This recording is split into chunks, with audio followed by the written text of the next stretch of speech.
Sometimes the words introvert and extrovert get thrown around and we're not really sure what they quite mean. And to most of us, it's a little bit of a mystery, even though we think we know what one means and the other. For most of us, we think that introverted are antisocial people who don't like people and just want to be off on their own and could care less about any kind of social interaction, whereas extroverted are our partygoers. Kind of true, kind of not.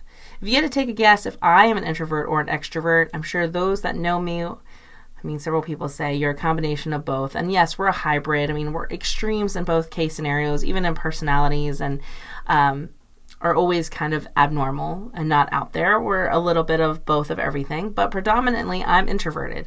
So what does that mean? When we talk about being introverted and extroverted, it really comes down to two big pieces. Number one, the impact that social interactions and interacting with people have on you.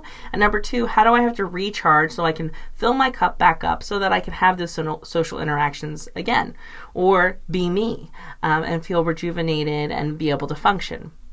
So let's talk about impact.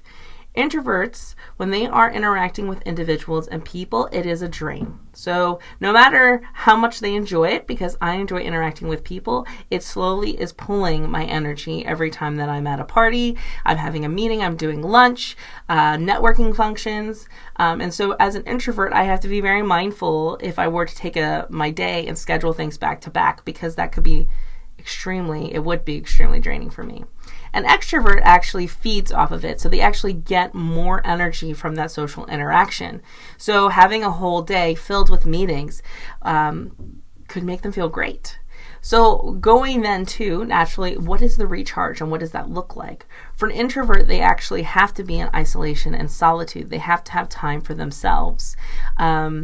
People might think that this is weird, but it's true for me. Sometimes even sitting in a closet in the dark, like my bedroom closet in the dark, having the silence and the stillness is the number one way for me to rejuvenate myself.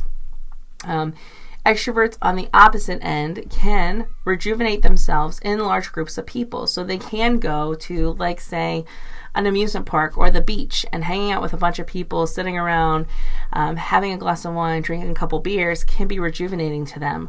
Whereas an introvert in that same scenario, it would be a drain. So what does this mean for you and your employees as a manager? It means that don't assume that you know what everyone is, because I've worked in places where people assume that I'm an extrovert. And so when I would go and try to find my place to be introverted and recharge, my supervisor always assumed something was wrong and that I was unhappy with something that was happening in the place of employment. So know what they are, but then also look at your work environment and your culture to know, does it really cater to both? Knowing that for your introvert, they need a place of solitude to recharge. So what is their workspace? If it's a collaborative work environment where everybody's in this open concept space, where are they allowed to go? Here at the Leadership Arts Associates office, we have a relaxation room, we have a coaching room, we have lots of spaces that I've created where you can really kind of tuck yourself away if you need to, because I know that I need that as an option as an introvert. Number two, for your extroverts, the culture, if you are a culture that's really done away with the socialization because you find it unproductive, you're hurting the extroverts. The extroverts actually need that. They're hungry for it. So the question is not let them do whatever they want, but how do we create expectations and a work environment that allows both of these types of personalities to function and be productive and get what they need? So food for thought. Would love to hear your thoughts in the comments below.